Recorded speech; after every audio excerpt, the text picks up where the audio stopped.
Today we're going over the TH sound. Let's get into it. Oh, who left that? I'm so sorry. So sorry, everybody. The TH sound.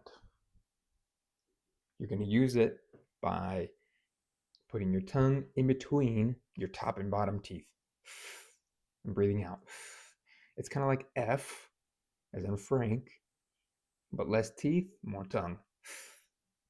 We're going to use it in words like think, that, that, and through. We're also going to use it in words that end in th. With,